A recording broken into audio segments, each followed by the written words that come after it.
नमस्कार. Hello doctor कार्यक्रमामध्ये सर्वांचं मनापासून स्वागत. हॅलो डॉक्टर हा दूरदर्शन सह्याद्री वाहिनीचा आरोग्यविषयक विशेष कार्यक्रम आहे, ज्यामध्ये तुम्ही तुमच्या आरोग्य समस्यांविषयी किंवा आजारांविषयीचे तुमचे प्रश्न हे आमच्या तज्ज्ञ डॉक्टरांना विचारू शकता, ते सुद्धा घरातून कुठेही न हलता फक्त फोनवरून. आजचा कार्यक्रम हा प्रायोजित कार्यक्रम आहे. विषय आहे मनोशारीरिक रोग आणि संयुक्त उपचार. सत्व आत्मा शरीरम च त्रयमेतत् त्रिदंडवत लोकस्तिष्ठति संयोगात तत्र सर्वं प्रतिष्ठितम. सत्व आत्मा आणि शरीर हे तीन दंड एकाच लोकामध्ये म्हणजे शरीरात उपस्थित असतात आणि त्याच्यामध्येच या शरीरामध्येच त्याची क्रिया घडत असते. या संस्कृत श्लोकाचा सोपा करून अर्थ सांगायचा त्याच्या संगणक युगामध्ये मानवी शरीराची तुलना ही आपण संगणकाबरोबर करू शकतो. मानवाचं मन म्हणजे जे आपल्याला दिसत नाही तसंच संगणकाचं सॉफ्टवेअर आणि संगणकाचं जे हार्डवेअर असतं जे दिसतं तसंच मानवाचं शरीर. संगणकातील सॉफ्टवेअरमध्ये जे बदल घडतात किंवा बिघाड घडतात त्याचा परिणाम हार्डवेअरवर होतो, तसंच मनाचे जे विकार असतात किंवा शरीरावर होत असते आणि त्यालाच आपण मनोशारीरिक रोग असे म्हणतो. नेमके मनोशारीरिक रोग कोणते आहेत आणि त्यावर संयुक्त उपचार पद्धतीने आपण कशी यशस्वीपणे चिकित्सा करू शकतो याविषयी आज आपण कार्यक्रमात पाहणार आहोत. या विषयावर अर्थात आपल्याला मार्गदर्शन करतील संयुक्त उपचार पद्धतीचे जनक आणि वेदिक केअर वेलनेस क्लिनिकचे संचालक डॉक्टर अनिल पाटील. नमस्कार डॉक्टर, तुमच्या या कार्यक्रमामध्ये स्वागत. नमस्कार. डॉक्टर अनिल पाटील हे मुंबई युनिव्हर्सिटीमधून MBBS MD गोल्ड मेडलिस्ट आहेत. संयुक्त उपचार पद्धतीमध्ये ते allopathy, Ayurveda, Panchakarma, naturopathy, physiotherapy, reiki, acupuncture आणि ॲक्युप्रेशर, योग, समूह चिकित्सा आणि संगीतोपचारांचा वापर करतात. वेदिक केअर ग्रुप ऑफ कंपनीजचे ते चीफ मॅनेजिंग डायरेक्टर आहेत. अनेक राष्ट्रीय आणि आंतरराष्ट्रीय पुरस्कारांनी त्यांना सन्मानित केलेलं आहे. इंदिरा गांधी सद्भावना award, international gold star millennium award हे त्यापैकीच काही. दर्शक हो, मनोशारीरिक रोग आणि संयुक्त उपचार असा आजच्या कार्यक्रमाचा विषय आहे. कार्यक्रमामध्ये प्रश्न विचारण्यासाठी तुम्ही उत्सुक असालच. प्रश्न विचारण्यासाठी लागतील आमचे दूरध्वनी क्रमांक. आमचे दूरध्वनी क्रमांक असे आहेत: 022 हा मुंबई बाहेरच्या प्रेक्षकांनी STD कोड डायल करायचा आहे. मोबाईल धारकांनी सुद्धा हा कोड डायल करायचा आहे. आमचे दोन क्रमांक आहेत. पहिला क्रमांक 24908050, दुसरा क्रमांक 24988050. या दूरध्वनी क्रमांकांवर संपर्क साधून आपण आमच्या कार्यक्रमामध्ये जरूर सहभागी होऊ शकता. जास्तीत जास्त प्रश्न आम्ही नेहमीच आमच्या कार्यक्रमामध्ये घेण्याचा प्रयत्न करत असतो, म्हणून फोन करताना कृपया आपल्या टीव्ही संचाचा आवाज कमी ठेवावा. प्रश्न हा विषयाला अनुसरून थोडक्यात आणि सलग विचारावा. आजच्या कार्यक्रमातील तज्ज्ञ डॉक्टर अनिल पाटील यांच्याशी थेट संपर्कासाठी त्यांचा पत्ता, दूरध्वनी क्रमांक आणि वेबसाईट आम्ही दुसऱ्या विश्रांतीनंतर आणि कार्यक्रमाच्या शेवटी दोन्ही वेळेला दाखवणार आहोत, याची आपण सर्वांनी नोंद ठेवावी. याशिवाय संयुक्त उपचार पद्धतीच्या कार्यक्रमामध्ये एक विशेष असतं, ते म्हणजे प्रश्न मंजुषा. आजच्या कार्यक्रमाशी निगडीत असा प्रश्न आम्ही कार्यक्रमाच्या शेवटी विचारतो आणि त्याचं अचूक उत्तर देणाऱ्या भाग्यवान विजेत्यांना भरघोस बक्षिसं सुद्धा दिली जातात. त्यामुळे कार्यक्रम नीट लक्षपूर्वक बघायला आणि ऐकायला विसरू नका.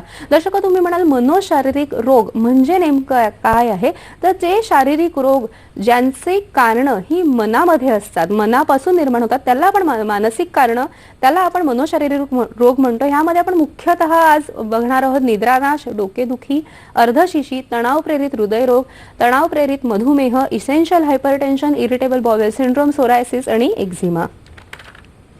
नमस्कार डॉक्टर, पुन्हा एकदा आजच्या कार्यक्रमामध्ये स्वागत. आज एक खूप वेगळा विषय आपण घेऊन आलेलो आहोत. आपण असं म्हणतो ना की आजकाल तणाव हा इतका परवलीचा शब्द झालेला आहे की अगदी लहान मुलांना, म्हणजे छोटा बच्चा जान के ना कोई आंख दिखाणार आहे, त्याला पण इतकं टेन्शन असतं आपण म्हणू शकतो. कारण तो म्हणतो की दूध पिणे में टेन्शन आहे, एक्झाम में टेन्शन आहे. तर हा नेमका जो तणाव असतो किंवा ताण असतो त्याचा शरीरावर कसा परिणाम होत असतो? आता तू छान मागच्या वेळी आपण मनाबद्दल पाहिलं की मनाची जडणघडण कशी असते, त्यावेळी आपण ते उदाहरण दिलं होतंस, तेच तू सांगितलंस परत की सॉफ्टवेअर आणि हार्डवेअर. तर आता ते एकदम सोपं आहे समजायला की सॉफ्टवेअर जर करप्ट झालं किंवा त्याच्यात जर व्हायरस गेला तर अख्खा प्रोग्रामच रन होणार नाही. मग त्या हार्डवेअरचा उपयोग काय आणि काय, म्हणजे तो कॉम्प्युटर असून नसल्यासारखा आहे. म्हणजे थोडक्यात मनाशिवाय शरीर व्यर्थ आहे. म्हणजे ज्या क्षणी आपले विचार थांबतील तर त्या क्षणी या शरीराला काय, शरीर कोमामध्ये जाईल. म्हणजे त्या शरीराला शून्य अर्थ आहे मनाशिवाय. म्हणजे जे काही घडत असतं आपल्यासाठी ते सर्व आपल्या मनामुळे घडत असतं आणि मन आहे म्हणूनच विश्व आहे. तर अध्यात्मशास्त्रात तर चक्क म्हणतात की शरीर हे फक्त मनाचं प्रतिबिंब आहे. म्हणजे शरीरात मन नसून मनात शरीर आहे. म्हणजे हा कन्सेप्ट खूप सोपा नाहीये समजायला, पण अध्यात्मशास्त्रात ज्यांना खूप रस आहे त्यांना मी रेकीच्या शिबिरामध्ये नेहमी समजावून सांगतो. आता डिसेंबरच्या पहिल्या आठवड्यात आम्ही रेकी शिबिर घेणारच आहोत. अच्छा. तर कोणाला इंटरेस्ट असेल तर जरूर कळवावं, कारण त्याच्यात मग हा मनाचा अभ्यास खूप चांगल्या प्रकारे केला जातो. मग आपल्याला कळतं की मन किती महत्वाचं आहे. म्हणजे आपल्याला दिसतात की शरीराला रोग होत आहे, त्या अर्ध्यापेक्षा किंवा जवळजवळ असं लोक सायंटिस्ट किंवा डॉक्टर्स हल्ली म्हणू लागलेत की 95% रोगामध्ये काहीतरी मानसिक कारण असतं. म्हणजे कुठेतरी त्याचा मनाशी संबंध आहे. म्हणजे दिसतोय रग शरीरामध्ये, पण त्याचं कारण मध्ये कुठेतरी मनातून सुरू झालेलं आहे. मग आता तू टेन्शन बद्दल बोललीस, तणाव. कधी कधी मागच्या वेळी पण मी म्हणालो होतो, life itself is a disease of the soul. म्हणजे आत्म्याचा रोग, किंवा आपण ह्या संसाराला भवरोग असं म्हणतो की संसाराचा रोग लागलाय मनाला. तर तो आपण आल्यापासून जे लहानपण रडायला सुरुवात करतं तिथपासून त्याला टेन्शन यायला सुरुवात होते, आणि तिथूनच रोगांची सुरुवात होते, ताणतणावाची सुरुवात होते.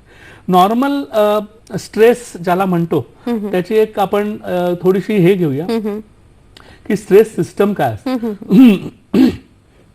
आपल्या शरीरामध्ये हायपोथॅलॅमस नावाचा एक भाग आहे की ज्याला सीट ऑफ इमोशन्स किंवा भावनांचं केंद्र म्हणतात.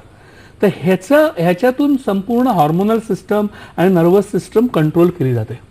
तर ह्याच्यामुळे होतं काय की जेव्हा ताणतणाव निर्माण होतो तेव्हा जास्त प्रमाणामध्ये ॲड्रिनल ग्लँडमधनं कॅटेक्युलोमाइन्स किंवा स्टिरॉइड्स, कॉर्टिकोस्टिरॉइड हॉर्मोन्स हे केले जातात, सिक्रेट केले जातात, आणि त्याच्यामुळे पाहतेच ना सर्व ऑर्गन्सवर परिणाम होतोय खाली. म्हणजे हृदयाची धडधड वाढते, लिव्हरमधनं ग्लायकोजनचं ग्लुकोज होतं, पोटात आपल्याला गोळा येतो, टेन्शन आलं की पोटात गोळा येतो म्हणतो ना आपण, किंवा सगळ्या व्हेसल्स कॉन्स्ट्रिक्ट होतात आपल्या, किंवा श्वासाची गती वाढते. ह्या सगळे म्हणजे आता दिसून येणारे परिणाम आहे. मग सतत जर एखादा माणूस ताणतणावाखाली राहिला तर आपण सहज विचार करू शकतो की हे जे आहे ह्यांची लेवल सतत हाय राहणार आहे, आणि सतत जर या हॉर्मोनची लेवल हाय राहिली तर नक्कीच आपल्याला तणाव प्रेरित हे जे मानसिक कारणांमुळे होणारे शारीरिक रोग आहेत हे सर्व प्रकारचे रोग होणार आहेत. हे तर फक्त मी उदाहरणाखाली घेतलेत. म्हणजे मी सांगितल्याप्रमाणे 95% रोग हे मानसिक कारणामुळे शारीरिक परिणिती झालेले रोग आहेत. म्हणजे निश्चितच आपण असं म्हणू शकतो की एक बकरी आणि तिच्या समोर तिला खायला दिलं आणि समोर लांब वाघ ठेवला तर काय तिच्या मनावर ताण येत असेल, असाच ताण फाईट और फ्लाईट ही जी आपली सिस्टीम आहे यामध्ये सुद्धा येत असतो, आणि ह्याचा शरीरावर प्रचंड परिणाम होत असतो. सर, आपल्याला पहिला प्रश्न आलेला आहे, गुणवंत प्रश्न विचारतायत कल्याणवरून. नमस्कार. नमस्कार. हा, नमस्कार. गुणवंत ठाकरे बोलतो कल्याणवरून. हा, पाटील सरांना विचारायचं होतं. हा, विचार. लिहिताना त्रास होत आहे, लिहिताना त्रास होत, लिहायला गेल्यानंतर हाताला ट्रेक्स येत होतं. ट्रेमर्स येतात. अच्छा. बरंच औषध वय किती आहे गुणवंत आपलं? वर 49. 49 आहे. हा, 14-15-16 वर्षापासूनचा त्रास आहे, पण औषधांनी काही फरक पडत नाही असं. बरं. मानसिक ताण येतो का? कप तुम्ही हातात धरता तेव्हा एकदम हात असा आखून येतो त्यावेळेस. पाणी पिताना किंवा कप असा बशी आणि कप हातात धरला तर त्रास होतो का? नाही, तसा त्रास नाही होत. बरं, फक्त लिहायला गेलं तरच त्रास होतो. लिहायला गेलं त्रास होतो आणि हात थरथर कापतो त्यावेळेस. आणि तुम्हाला बटन लावताना किंवा काही छोटी कामं करताना सुई धागा ओवताना त्रास होतो? नाही, थरथरतो? त्रास नाही. फक्त लिहायला गेलं, बँकेत सही करायला गेलं, पुन्हा समोर जर पाहत असेल कोणी. धन्यवाद गुणवंतजी, आम्हाला प्रश्न कळलाय. धन्यवाद. सर, काय सांगा? फार सुंदर मनोशारीरिक रोगाचं उदाहरणच सुरुवातीलाच दिलं, ते मला खूप आवडलं. म्हणजे त्यांना मानसिक ताण होतो, त्यांना ते म्हणतात की समोर बँकेत सही करायला गेलो तर कोणी पाहत असेल तर हात थरथर कापायला लागतात. ह्याला रायटर्स क्रॅम्प्स असं म्हणतात, की लिहिणाऱ्याचा कंपवात. तर ह्याला अनफॉर्च्युनेटली कुठलंही औषध लागू पडत नाही. तर ह्याला आपण नस्य, शिरोधारा आणि ॲक्युपंक्चर ह्याचं कॉम्बिनेशन करून जर ट्रीटमेंट दिली, आणि हे आपण सर्वायकल स्पॉन्डिलायटिस आहे की नाही हे देखील आपण पाहावं. की कधी कधी नसांचा वात असेल की त्याच्यामुळे नसा दाबली तर जात नाहीये एखादी मानेमध्ये जर नस दाबली जात असेल तर हा त्रास सुरू होतो, आणि तिथून मग तो वाढायला लागतो, आणि मग तो मनोशारीरिक बनतो. म्हणजे मनातच भीती वाटते एवढी की मी लिहायला गेलो किंवा सही करायला गेलो तर सही जमणार नाही, सही व्यवस्थित येणार नाही. मग ती भीती वाटली का मग ती सही अजूनच खराब होते बरोबर. किंवा अक्षर अजूनच खराब होतं. तर आपल्याला ह्या शिरोधारा, नस्य आणि ॲक्युपंक्चर ह्याची कॉम्बिनेशन केलं तर एक 2-3 महिन्यात तुमचा त्रास पूर्ण जाईल. बरोबर सर, निश्चितच. आणि सर ह्याच्यामध्ये आपण जी मंत्रचिकित्सा असते म्हणजे आपली संयुक्त उपचार पद्धतीत की जी मनातली भीती आहे त्याच्यासाठी मंत्रचिकित्सा सुद्धा उपयोगी होऊ शकते का? हो, मंत्रचिकित्सा आता मी ओंकाराची साधना किंवा जे मी करायला सांगतो किंवा मागच्या वेळी जर म्हणून दाखवलं होतं आपण नंतर गायत्री मंत्राचं पण हे सांगू तुम्हाला की कसं आपण तो चॅन्ट करायला पाहिजे की ज्याच्यामुळे त्याचा फायदा. निश्चितच आपला पहिलाच प्रश्न अतिशय छान आलेला आहे. आपले दर्शक सुद्धा अतिशय सजग आहेत आणि त्यांना विषय नीट कळलेला आहे, आपल्याला काय विचारायचंय हे ऐकून सुद्धा, आणि तो प्रश्न ऐकून फार समाधान झालं. धन्यवाद गुणवंतजी. सर, मला असं विचारायचं की जेव्हा आपण म्हणतो की शारीरिक कारण आहे आणि त्याचं शारीरिक रोग आहे आणि त्याचं मूळ कारण हे मानसिक आहे, तर त्याच्यामध्ये पहिलं आपल्याला लक्षात येतं ते म्हणजे निद्रानाश, झोपच न येणं, आणि हे कोणत्याही वयात होऊ शकतं. ह्याचं नेमकं आपण विश्लेषण कसं कराल? तर आता ह्याच्यात बरेच झोप न येणं हा कसं असतं की ज्याचं मन एकदम शांत आणि क्लीन असतं की बाबा त्याच्या मनात गिल्ट नसते, तो माणूस सहज झोपू शकतो. पण आपण सतत जर उगाचच विचार करत असू दिवसभर, आपले काही ताणतणाव असतील आपल्या आयुष्यात, जसं कोणाचा जवळच्या माणसाचा मृत्यू आहे, हे स्लाइड जर दाखवली तर कळेल, नोकरी गेली आहे, घटस्फोट झालाय, रजोनिवृत्तीची जेव्हा हार्मोनल प्रॉब्लेम्स निर्माण होतात, किंवा झोपेच्या औषधाची डिपेंडन्सी आहे ती पण पटकन मद्यपानाची सवय असेल तर मद्यपान केलं नाही, उच्च रक्तदाब असेल, कळलं, असे विविध कारणांमुळे निद्रानाश होतो. मग लक्षणं काय दिसतात? खूप अस्वस्थता होते, चिडचिड होते, मग दिवसा आपल्याला बरं वाटत नाही, झोप येतं, निरुत्साह वाटतो, थकवा वाटतो, सतत कामामध्ये चुका होतात. तर ह्यावेळी आपल्याला कारण शोधून काढावं लागतं. म्हणजे नेमकं निद्रानाशाचं कारण काय? निद्रानाश इतका कॉमन झालाय आजकाल, इतका कॉमन, अगदी लहान लहान मुलांमध्ये सुद्धा 2-2 वाजेपर्यंत ती झोपत नाही, 3-3 वाजेपर्यंत ते व्हॉट्सअप करत बसतात किंवा इंटरनेटवर बसतात आणि त्याच्यानंतर मग सकाळी लवकर उठत नाहीत, पहाटे कधीतरी झोप लागते आणि मग त्याच्यामुळे ती सवयच होऊन जाते. मग अंथरुणावर म्हणजे ती सवयीचा पण एक भाग होतो, बायोलॉजिकल क्लॉक तुमचं. म्हणजे अगदी हल्ली तर सर लहान मुलं 10 वाजता न झोपता 12 किंवा 1 हे त्यांचं नॉर्मल टायमिंग झालेलं आहे झोपण्याचं.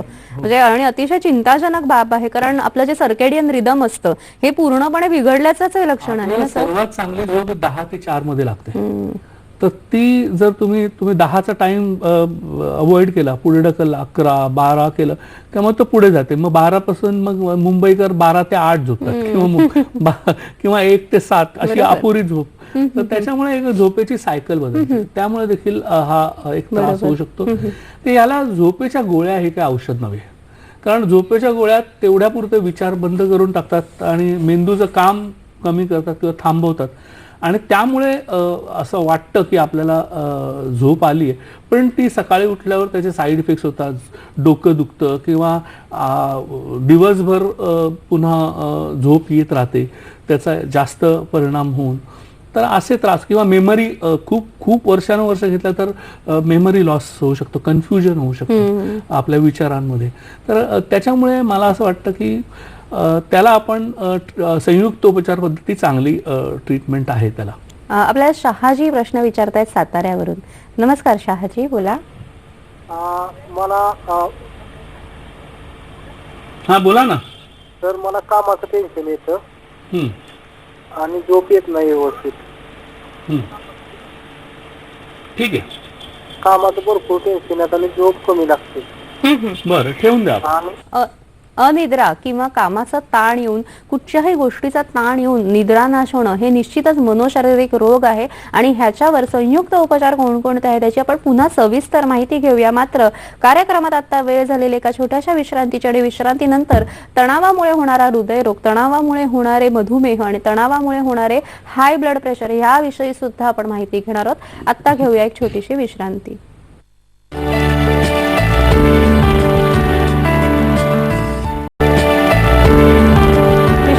सर्वांचं पुन्हा एकदा हॅलो डॉक्टर कार्यक्रमामध्ये स्वागत. आजचा कार्यक्रम हा प्रायोजित कार्यक्रम आहे. विषय आहे मनोशारीरिक रोग आणि संयुक्त उपचार आणि सहभागी आहेत डॉक्टर अनिल पाटील. आजच्या कार्यक्रमातील तज्ञ डॉक्टर अनिल पाटील यांच्याशी थेट संपर्कासाठी त्यांचे दूरध्वनी क्रमांक आणि वेबसाईट आम्ही दुसऱ्या विश्रांतीनंतर आणि कार्यक्रमाच्या शेवटी दोन्ही वेळा दाखवणार, त्याची आपण सर्वांनी नोंद ठेवावी. हिवाळा म्हणजेच हेमंत ऋतू हा विसर्ग काळातला ऋतू, ज्याच्यामध्ये नैसर्गिक शारीरिक बल हे वाढलेलं असतं आणि त्यामुळे आरोग्य चांगलं ठेवण्यासाठी या काळामध्ये जर आपण व्यायाम केला तर निश्चितच आरोग्य आणि मनाचं आणि शरीराचं आरोग्य सुधारण्यात नक्की मदत होते. सर, आपल्याला विश्रांतीपूर्वी जो प्रश्न आलेला त्याचं थोडक्यात काय उत्तर द्याल? निद्रानाशावरनं मला एक गाणं आठवतं. आपलं मी मगाशी म्हटलं की आपलं मन जेव्हा एकदम शांत असतं तेव्हा आपल्याला पटकन झोप लागते. ते एक छान भजन आहे. तोरा मन दर्पण कहलाए, तोरा मन दर्पण कहलाए, भले बुरे सारे कर्मों को देखे और दिखाए, तोरा मन दर्पण कहलाए. त्यामुळे मन जर शांत आणि स्वच्छ असेल तर आपल्याला नक्की छान झोप लागेल. तुमच्या आवाजात पण इतका सुंदर बदल झालाय तो, म्हणजे त्या रागांचा परिणाम आपल्या शरीरावरच नाही मनावर होतो. लगेच तुमच्या आवाजामध्ये जो इतका शांत भाव आला तो सुद्धा इतका म्हणजे निद्रानाश असेल तर त्या भावानेच निद्रा सुंदर येण्यात अतिशय उपयोगी पडेल असं मला वाटतं. आपला राग दरबारी आहे, राग दरबारी म्हणलं ते आहे.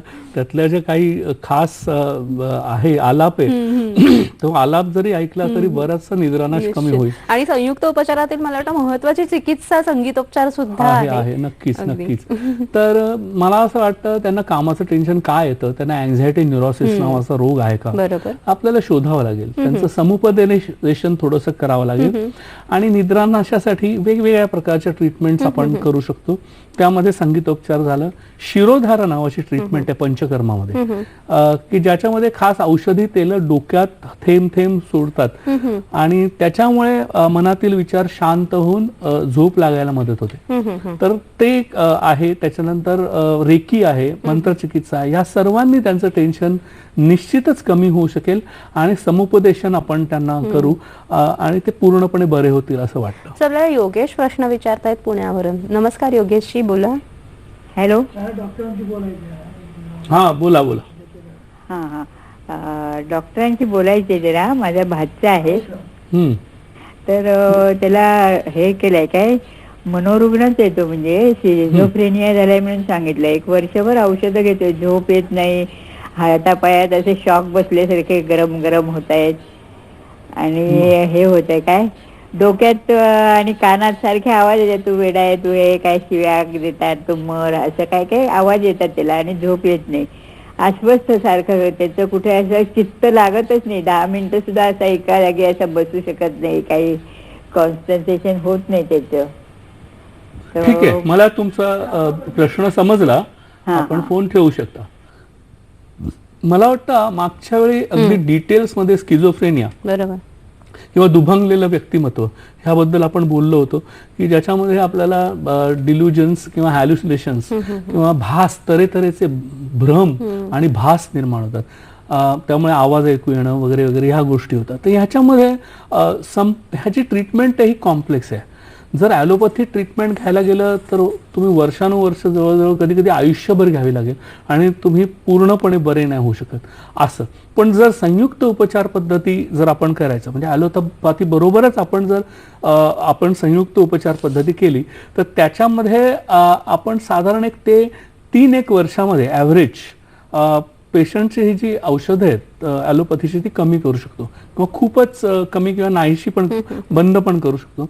आणि बऱ्याच जणांची उद्ध्वस्त होणारी आयुष्य आपण मार्गी लावलेले. तर मला असं वाटतं की त्यांनी संयुक्त उपचारामध्ये वेगवेगळ्या ट्रीटमेंट्स आम्ही देतो, रेकी देतो, ॲक्युपंक्चर देतो, शिरोधारा देतो. तर ही कॉम्बिनेशन ट्राय करून काही वर्ष ट्रीटमेंट जर घेतली तर निश्चित त्यांना फायदा होईल. सर, आणि मानसिक कारणांमुळे होणारे शारीरिक आजार ह्याच्यामध्ये एक फार महत्वाचा आजार मला असं वाटतं म्हणजे डोकेदुखी. अगदी म्हणजे डोकेदुखी नाही झाली असा व्यक्ती सापडणं सुद्धा कठीण, इतका आपल्या घराघरामध्ये डोकेदुखी कोणाला तरी कधी ना कधी झालेलीच असते. ह्याची नेमकी कारणं काय आणि डोकेदुखीमध्ये सुद्धा काही प्रकार असू शकतात का? आता डोकेदुखी शारीरिक कारणामुळे पण होऊ शकते, जसं ब्लड प्रेशर वाढण्यामुळे होऊ शकते किंवा सायनस ट्रबल असेल तरी होऊ शकते किंवा स्पॉन्डिलायटिसमुळे होऊ शकते. पण ही शारीरिक कारणं बाजूला ठेवूया. मानसिक कारणं बघायची तर चिंता, मानसिक ताण, नैराश्य, कमी झोप म्हणजे निद्रानाश, ह्याच्यामुळे आपल्याला डोकेदुखी येऊ शकते.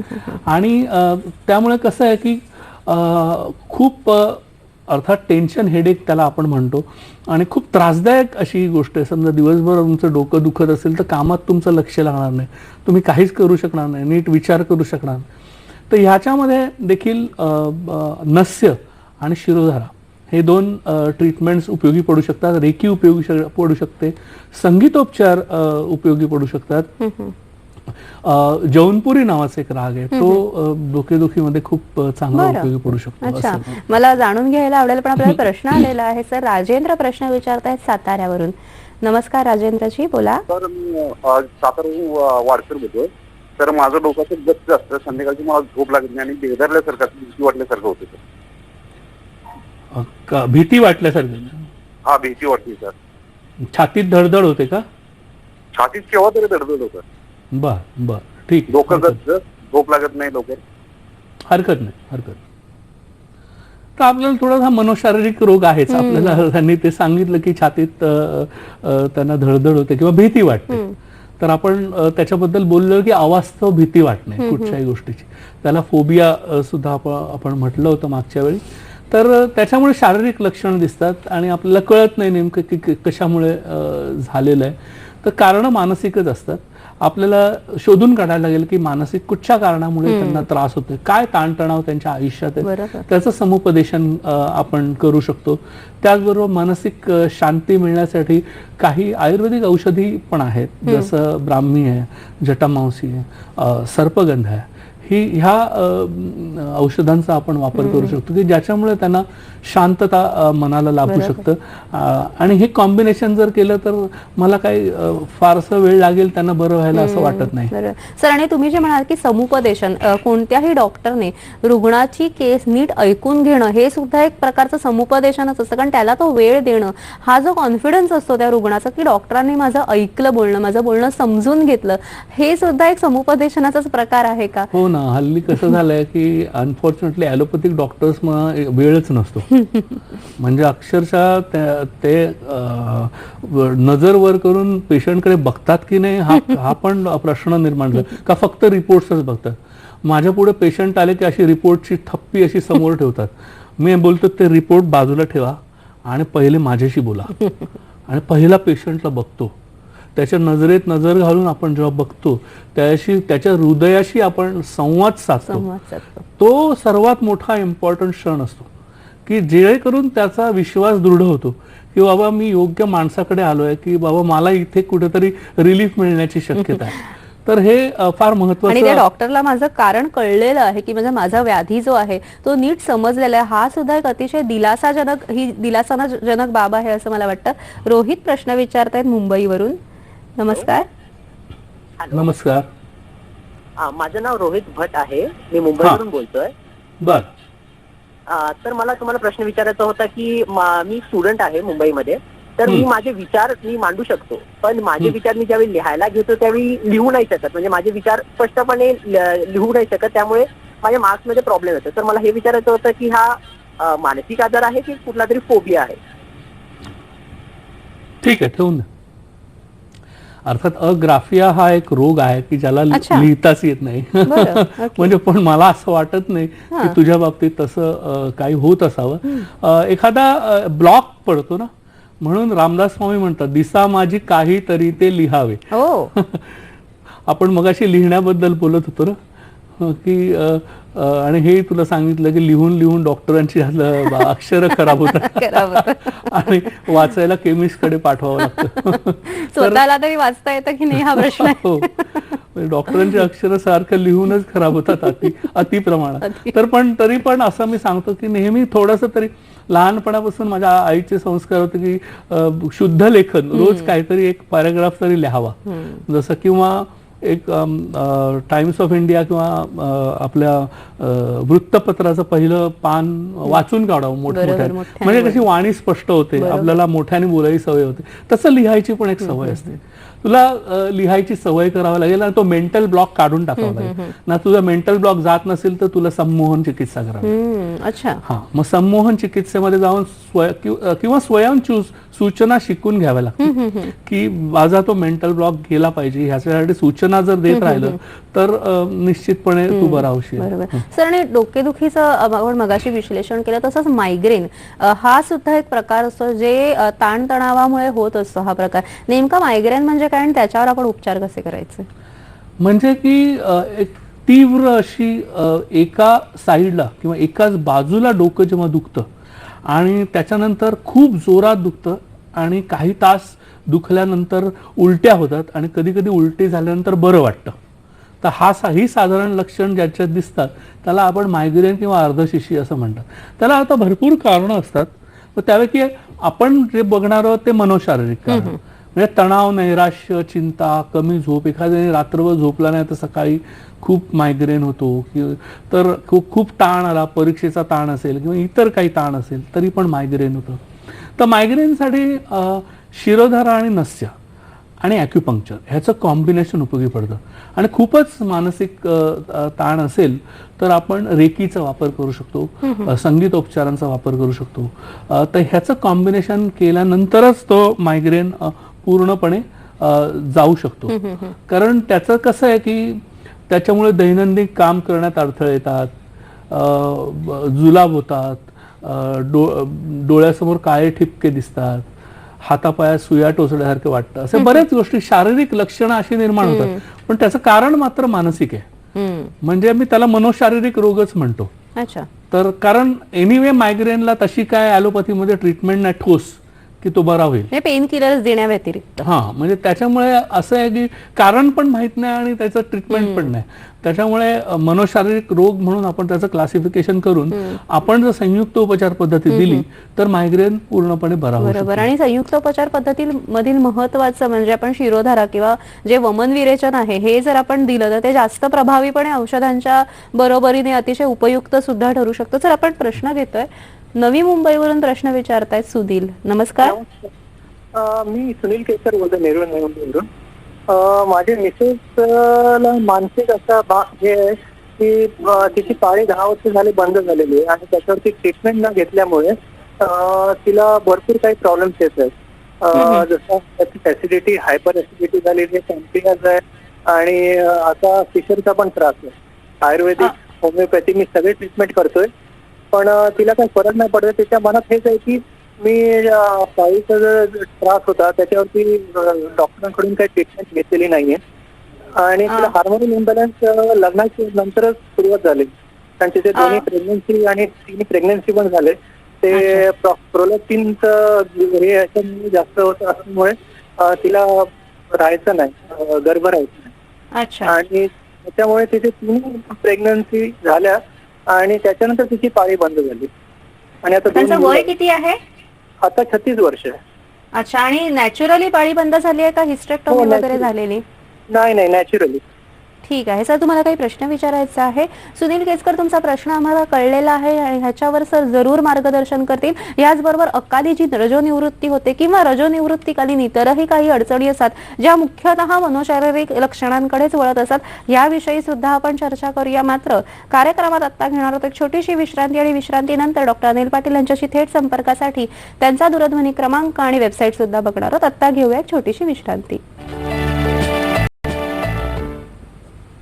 विश्रांतीनंतर सर्वांचं पुन्हा एकदा हॅलो डॉक्टर कार्यक्रमामध्ये स्वागत. आजचा कार्यक्रम हा प्रायोजित कार्यक्रम आहे. विषय आहे मनोशारीरिक रोग आणि संयुक्त उपचार आणि सहभागी आहेत डॉक्टर अनिल पाटील. आजच्या कार्यक्रमातील तज्ञ डॉक्टर अनिल पाटील यांच्याशी थेट संपर्कासाठी त्यांचा दूरध्वनी क्रमांक आम्ही आता दाखवत आहोत. ते तुम्ही टिपून घ्या किंवा मोबाईल कॅमेऱ्याने फोटो काढून घ्या.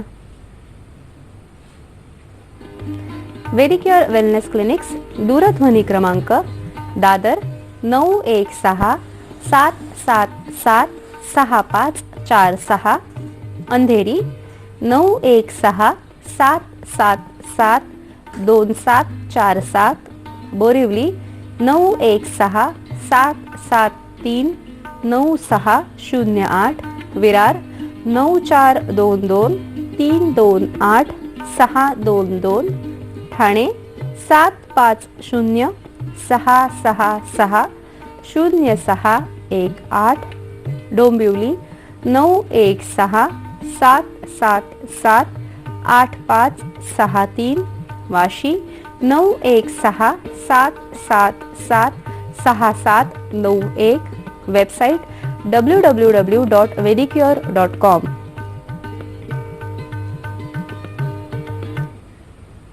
हेमंत ऋतूमध्ये आरोग्य सुधारण्यासाठी जसा व्यायाम आपण निश्चित करू शकतो तसंच च्यवनप्राश हा सुद्धा एक अतिशय उत्तम रसायन आहे जे आपल्याला सहज मिळतं. सकाळी 2 चमचे जेवणापूर्वी म्हणजे नाश्त्यापूर्वी जर दररोज च्यवनप्राश या सीझन मध्ये खाल्ला तर आरोग्यासाठी अतिशय उत्तम आहे. सर, आपण जेव्हा मनोशारीरिक आजारांविषयी बोलतोय आपण सुनील यांच्या प्रश्नाचं उत्तर घेणारच आहोत. पण सर, अनेक वेळेला आहे ना ताणामध्ये म्हणजे ताण होण्यामुळे मधुमेह म्हणजे डायबिटीज, हाय ब्लड प्रेशर, त्याच्यानंतर दमा ह्यासारखे आणि हृदयरोग ह्यासारखे सुद्धा विकार होत असतात. तर त्याविषयी सुद्धा आपण माहिती घेणार आहोत आणि त्या विषयावरचे प्रश्न सुद्धा तुमचे अपेक्षित आहेत. सर, आता सुनील यांच्या प्रश्नाला काय उत्तर द्याल?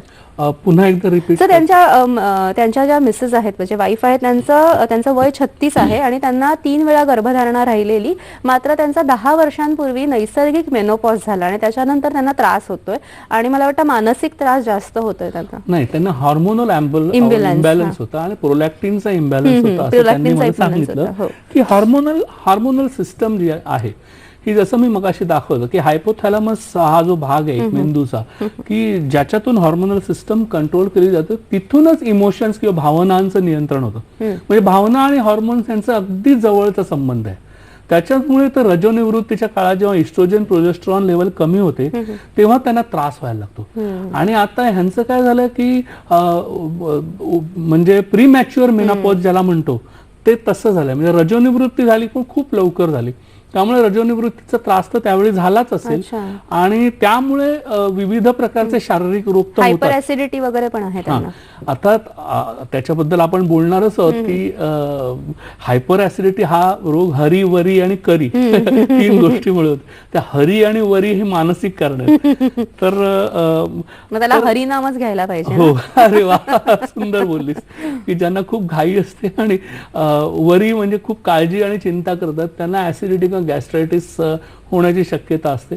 तर आपल्याला त्यांचा पाहावं लागेल इतिहास काय आहे आणि हॉर्मोनल प्रॉब्लेम्समुळे त्यांना हे सगळे जर रोग झाले असतील तर त्यांना पहिली गोष्ट म्हणजे शिरोधारा हे फार उपयोगी पडू शकते. मी त्यांना रेकीच्या कॅम्पचं सजेशन देऊ शकतो की रेकी जर शिकून घेतली आणि स्वतःवर जर वापरली तर खूप चांगला परिणाम. कारण रेकी अशी जीवनदायिनी शक्ती आहे की जिचा वापर आपण आपल्या आयुष्यात कुठच्याही व्याधीमध्ये करू शकतो आणि खास करून मानसिक आणि मनोशारीरिक व्याधींमध्ये पटकन तिचा इफेक्ट दिसून येतो. की प्राणशक्तीचा वापर, अखिल विश्वातील प्राणशक्तीचा वापर, रेकी म्हणजे वैश्विक प्राणशक्ती, तिचा वापर आपण स्वतःच्या मनाच्या हिलिंगसाठी किंवा दुःख कमी करण्यासाठी जर आपण केला तर पटकन फायदा होतो असं दिसून आलेलं आहे. सगळ्यात पुढचा प्रश्न आलेला आहे. देवीदास प्रश्न विचारतायत नाशिकवरून. नमस्कार देवीदासजी. हा, नमस्कार मॅडम, मी देवीदास पाटील बोलतोय. हा, बोला मॅडम. मी नाशिकहून बोलतोय, देवीदास पाटील. माझं वय 27 वर्ष आहे. तर मला व्यापाराचा. हॅलो, आपण टीव्हीचा आवाज बंद ठेवून बोला. कुठली वस्तू कुठे ठेवली ते लक्षात राहत नाही आणि अभ्यास करताना पण कधी कधी लक्षात राहत नाही. बरं, ठीक आहे, ठीक. थोडक्यात स्मृतिभ्रंश किंवा स्मृती कमी झाल्याचा त्यांना एक त्रास होतो. तर अतिशय सोपं आहे. आपण पंचेंद्रियवर्धन नस्य, काही ॲक्युपंक्चर किंवा शंखपुष्पी ब्राह्मी सारख्या वनस्पती, अश्वगंधासारख्या वनस्पती ह्यांचं कॉम्बिनेशन करून त्यांना दिलं तर काही महिन्यातच त्यांची स्मृती वाढेल.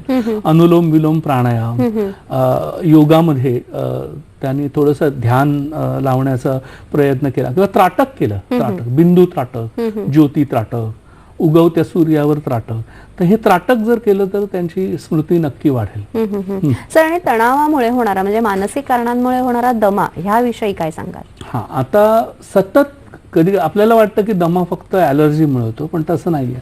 मानसिक ताणतणावामुळे सुद्धा सतत जर मानसिक ताणतणाव असेल, तुम्हाला माहिती आहे की आपल्याला भीती वाटते तर पटकन आपला श्वास वाढतो. म्हणजे जर भीतीमुळे जर श्वास वाढू शकतो, तर सततच्या भीतीमुळे कायम म्हणजे श्वास वाढण्याचा किंवा दम्याचा झटका सुद्धा येऊ शकतो. तर त्यात छातीत धडधडणे, मांसपेशी कडक होणे, खोल आणि मोठे श्वास घ्यावे लागणे, छाती भरल्याप्रमाणे होऊन खोकला येणे, असे वेगवेगळे लक्षणं दिसू शकतात. ते ह्याला उपचार आहेत. श्वसनाचे व्यायाम आहेत, प्राणायाम आहे, बाकी व्यसन वर्ज्य करणे, समुपदेशन आहे, ॲक्युपंक्चर आहे, आणि तणाव कमी करणाऱ्या औषधी, शिरोधारा, नस्य, अशा जर कॉम्बिनेशन ट्रीटमेंट जर आपण केली तर निश्चितच याच्यापासून आराम पडू शकतो. आणि सर, जेव्हा आपण म्हणतो की दमा आहे, तसंच तुम्ही ताण हे जेव्हा म्हणतो तेव्हा आजकाल आपण बघतो की मधुमेहाचे रुग्ण आपल्याला वाढताना दिसत आहेत.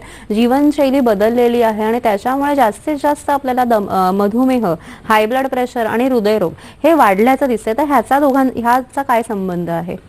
आता आपण मगाशी पाहिलं की जेव्हा स्ट्रेस किंवा ताणतणाव निर्माण होतो, मनामध्ये त्रास होतो, तेव्हा पहिली ब्लड शुगर वाढते, कॉर्टिसॉल लेवल वाढते. अच्छा. मग ब्लड शुगर लेवल वाढली, ती सातत्याने जर आपण ताणात राहिलो तर ब्लड शुगर लेवल सातत्याने वाढतच राहणार, आणि सातत्याने वाढत राहणार तर इन्सुलिनवर प्रेशर येणार.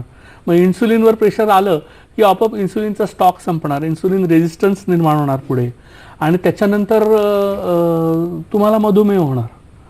तर हल्लीचा मधुमेह वाढत चालण्याचं कारण जीवनशैली मध्ये बदल आहेच. म्हणजे आपण आहारामध्ये बदल केला तो हा एक भाग झाला, पण महत्वाचा भाग ताणतणाव आहे, मानसिक ताण आहे. तर त्याच्यामुळे कसं संप्रेरकांचे पण बदल आतमध्ये, जसं इन्सुलिनचं बोललो, ग्लुकेगॉन, त्यामुळे रक्तातील साखरेचं प्रमाण वाढतं, आणि त्याच्यामुळे कधी कधी हृदयरोग, रक्तवाहिन्यांचे विकार आणि उच्च रक्तदाब अशाही गोष्टी होऊ शकतात. दुसरं, तू विचारलं त्याप्रमाणे, आता कोणीही सांगू शकेल की आपल्याला कधीही त्रास झाला कुठलाही की लगेच धडधड वाढते.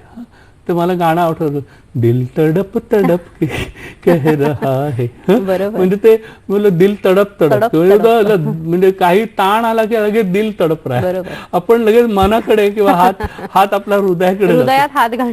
बरोबर आहे. काही बोललो की लगेच आपल्या हृदयाकडे हात. अगदी बरोबर आहे. म्हणजे ताणतणावाचा डायरेक्ट पहिला इफेक्ट कशावर होत असेल तर आता जेव्हा नोटाबंदी झाली तेव्हा हसण्याची गोष्ट नाहीये, तर बऱ्याच वेळा असं दिसून झालं की कार्डिओलॉजिस्ट कडे किंवा सायकेट्रिस्ट कडे रांग नक्की वाढली असेल. एवढा ताण आला असेल लोकांना की समजा कोणी पैसे साठवून ठेवले असतील नोटा की ज्याचा एकदम कागद झाली, त्याचा काय उपयोग नाही आता. बरोबर. आपण ते दाखवू पण शकत. हा पण एक मानसिक आघात तो लगेच त्यांना हार्टवर परिणाम करून जातो. कधी कधी हर्षवायू होऊन सुद्धा हार्ट अटॅक येतो. हो, बरोबर आहे सर. म्हणजे मनाचा आणि मानसिक ताणाचं डायरेक्ट कनेक्शन हृदयाशी. मग हृदयरोग होणारच ना ताण आला की. बरोबर. म्हणून ज्यांना हृदयरोग असतो ना त्यांना तर मी सतत त्यांना सांगतो, बाबा रे, तुमचं हृदयरोग असेल त्यांनी काय तुम्ही जाणार नाही, पण तुम्ही ताण जर घेतलात ना तर हृदयरोग तिथेच राहील, पण तुम्ही जाल.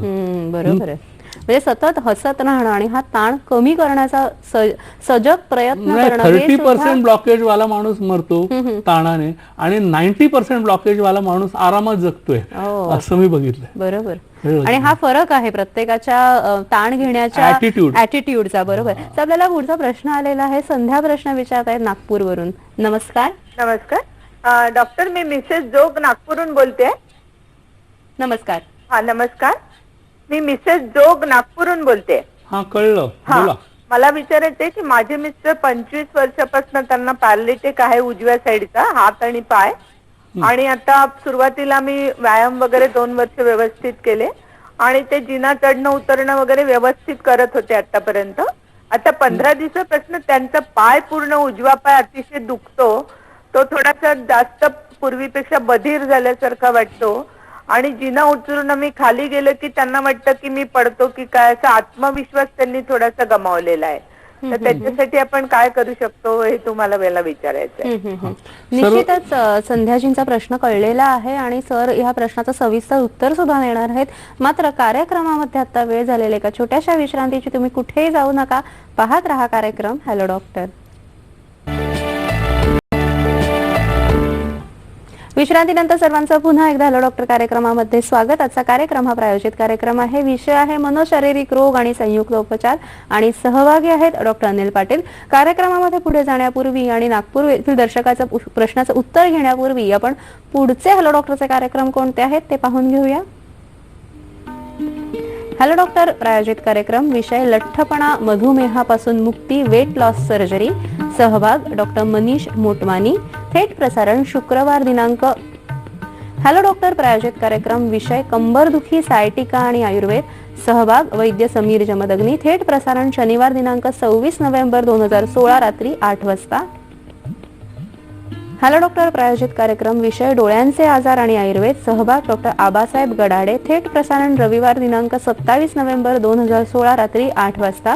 या तिन्ही कार्यक्रमांमध्ये तुम्ही ईमेलद्वारे प्रश्न विचारून सुद्धा कार्यक्रमामध्ये सहभागी होऊ शकता. आमचं संकेतस्थळ आहे hello.drdkmumbai@gmail.com. मात्र प्रश्न हे कार्यक्रम सुरू होण्यापूर्वी जर आले तरच आम्ही त्यांचा समावेश आमच्या कार्यक्रमात नक्की करू. नाहीतर कार्यक्रमानंतर जर प्रश्न आले तर त्याची आम्ही पोचपावती तुम्हाला नक्की देऊ आणि योग्य मार्गदर्शन सुद्धा करू. सर, आपल्याला संध्यांचा प्रश्न होता नागपूरवरून, काय सांगाल त्यांना? मला ते मुन्नाभाई MBBS आठवलं. हा, त्या मुन्नाभाई MBBS मधला त्याला कसं आहे की त्याचा माणुसकी आणि सततच्या पॉझिटिव्ह सूचना ह्याच्यामुळे तो पॅरालिसिस झालेला, पूर्णपणे पॅरालिसिस झालेला तो रुग्ण त्याला रोज चांगलं त्याच्याशी संवाद साधून तो बरा करतो. बरोबर. माझ्याकडे आलेला प्रत्येक पॅरालिसिसच्या रुग्णाला आल्याच मी सांगतो, त्याला सूचना देतो मनामध्ये की बाबा तुला चालायचंय, तुला परत पहिल्यासारखं काम करायचंय. हे त्याच्या मनाला उभारी येऊन जाते आणि आपोआपच मन त्या सगळ्या शरीराच्या नर्व्सना सांगतं की बाबा आपल्याला पुन्हा एकदा काम करायचं आहे. तर हे फार महत्वाचं आहे. तर ह्याच्याच बरोबर ह्यांचं पण जर असं त्यांचं मन कमकुवत होत असेल त्यांना समुपदेशनाची गरज आहे. त्याचबरोबर अर्थातच आपण ट्रीटमेंट देऊ शकतो, ॲक्युपंक्चरची वगैरे वगैरे, बस्तीची ट्रीटमेंट आहे, पिंडस्वेदाची ट्रीटमेंट. हे एक कॉम्बिनेशन करून त्यांच्या मनाला जर आपण ट्रीटमेंट दिली, त्यांना पुन्हा उभारी येईल असं, तर ते पुन्हा निश्चित चालू शकतील, त्यांचा आत्मविश्वास परत येईल. सर, आणि त्यांनी जे म्हटलेलं की त्यांच्या पायाला बधीरपणा आलाय किंवा तोल गेल्यासारखं वाटतं, ह्याचं नेमकं कारण काय असू शकेल? आपल्याला पाहावं लागेल थोडा सिटी स्कॅन करून की स्वतः सध्याची काय परिस्थिती आहे, त्यांच्या ब्रेन मध्ये आणखीन काही झालंय की नाही झालं, किंवा इतर काही कारण, किंवा कदाचित कॉन्फिडन्स नसल्यामुळे सुद्धा तोल जाऊ शकतो. ओके, अच्छा. आत्मविश्वास नाही. व्हर्टिगो वाल्या माणसांना कुठे पडणार असतात, पण त्यांचा आत्मविश्वासच नसतो की मी चालू शकेन. चालता चालता त्यांना असं वाटतं की मध्येच मी पडणार. बरोबर. सर, तुम्ही म्हणाल की ताणतणावामुळे रक्तवाहिन्यांवर परिणाम होत असतो आणि रक्तवाहिन्यांवर परिणाम होण्याचा मुख्य परिणाम हा इसेन्शियल हायपरटेन्शन म्हणजे उच्च रक्तदाबामध्ये परिणिती होत असते. ही कशी आपण ट्रीट करू शकतो? आता आपल्याला कधी कधी वाटतं की बाबा एखाद्याला ब्लड प्रेशर झालंय पण त्याचं कारण काय कळत नाही, तर आपण त्याला इसेन्शियल हायपरटेन्शन म्हणतो. पण ते आता कळलेलं आहे की ते मनोशारीरिक आहे. Okay. It's a psychosomatic disease. मानसिक ताण अतिशय जास्त प्रमाणात वाढलं की आपोआपच आपल्या रक्तवाहिन्यांवर परिणाम होतो. जसं मगाशी मी पहिल्या स्लाइडमध्ये दाखवलेलं की ताण वाढल्यावर रक्तवाहिन्यांवर परिणाम होतो आणि ब्लड प्रेशर वाढतं. आणि हे ब्लड प्रेशर जर वाढत असेल तर नुसत्या औषधांनी त्याचा फायदा होत नाही. मग त्याच्यामध्ये आपल्याला संयुक्त उपचार पद्धतीमधले योग, ध्यानधारणा, त्राटक, त्याच्यानंतर स्वयंसूचना, काही संगीतोपचार, मंत्रोपचार फॉर एक्झाम्पल, त्याचा वापर आपण करू शकतो. तर ह्या सगळ्याचं कॉम्बिनेशन जर केलं आणि सर्वात महत्त्वाचं म्हणजे रेकीचा जर वापर केला तर हे इसेन्शियल हायपरटेन्शन बरं होऊ शकतं. दिनांक 6 नोव्हेंबर 2016 रोजी झालेल्या कार्यक्रमाचे प्रश्नमंजुषेचे भाग्यवान 3 विजेत्यांची नावं घोषित करण्याची आता वेळ आलेली आहे. भाग्यवान 3 विजेते असे आहेत. नावं खालीलप्रमाणे: प्रथम बक्षीस उदयकुमार देशमुख सोलापूर, द्वितीय बक्षीस सूरज कदम मुंबई, तृतीय बक्षीस वंदना गुळवे नाशिक. ज्या लोकांनी उत्सुक उत्तर पाठवलं आहे पण बक्षीस मिळाले नाही त्यांनी निराश होऊ नये. बरोबर उत्तर पाठवणाऱ्यांसाठी वेदिकेअर वेलनेस क्लिनिक्स आणि हॉस्पिटल्सच्या वैद्यकीय अधिकाऱ्याकडून एक मोफत कन्सल्टेशन मिळेल. कार्यक्रमात स्पर्धेसाठी विचारण्यात येणारा आजचा प्रश्न आहे, मनोशारीरिक रोगांमध्ये उपयोगी होणारी उपचार पद्धती कोणती? पर्याय 1 संयुक्त उपचार, पर्याय 2 फिजिओथेरपी, पर्याय 3 न्यूरोपॅथी.